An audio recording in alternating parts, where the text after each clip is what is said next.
On a eu une mauvaise idée de la philosophie. On nous disait, philosopher, c'est apprendre à mourir. Et puis, on nous a présenté l'image de Diogène qui se promenait dans la cour en plein jour avec une lampe et il disait, je cherche l'homme. Je crois que c'était pas une bonne image. Surtout que nous autres, on prenait ça au premier degré. On se disait, mais il cherchait l'homme, mais l'homme est là. Mais on n'a pas noté que il ne parlait pas de l'homme physique que nous rencontrons. Lui, il cherchait la conjonction entre l'homme physique et l'esprit et l'âme et ces choses-là qui sont internes et qui font l'homme. Donc, il cherchait cet homme-là, l'homme parfait. On a eu vraiment, je crois, on n'a pas bien pensé à cela parce que en ce moment-là, l'homme pour lui, c'était certainement la réflexion. Et au jour d'aujourd'hui, on peut dire que la philosophie reste importante parce que l'homme, ce n'est pas que l'agir. Il faut d'abord penser. Et donc la réflexion, c'est-à-dire la philosophie, précède toujours l'action. Elle doit toujours précéder l'action. Parce que si on ne passe pas par la réflexion, on va agir et on va se robotiser. Les nouvelles technologies, il faut bien qu'on les maîtrise. Il faut éviter de les mettre à la portée de tout le monde et qu'on utilise ça de manière sauvage. Et donc, il faut passer par une réflexion. À quoi servent les nouvelles technologies? Est-ce qu'elles sont au service de l'homme? Parce que la philosophie met l'homme au centre des préoccupations. La philosophie veut qu'on ne retire pas l'humain qu'il y a en l'homme.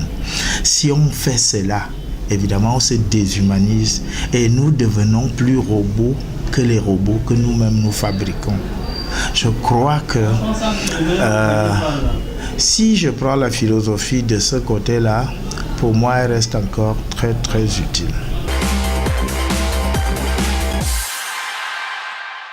Je pense que savoir vivre ensemble, si on vient dans le contexte du Cameroun, je crois que la philosophie serait encore la première des choses, la première des armes à utiliser.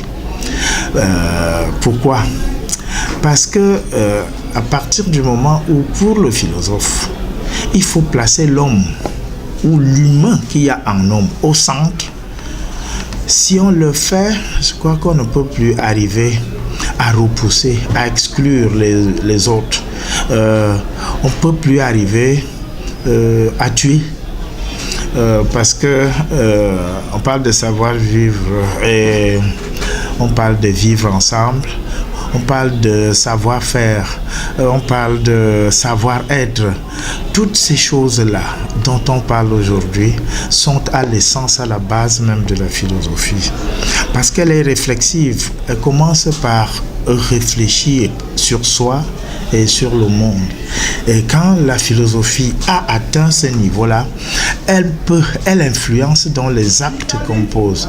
Je crois que le vivre ensemble au Cameroun dont on parle doit être d'abord une réflexion entre nous-mêmes, réflexion sur l'homme.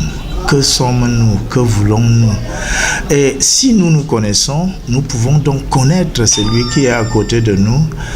Le vivre ensemble peut, à partir de ce moment-là, me semble-t-il, bien évoluer. Mais si je ne connais pas mon voisin, ça veut dire que je ne me connais même pas, je ne connais pas l'homme. Je suis là sous l'angle de la philosophie.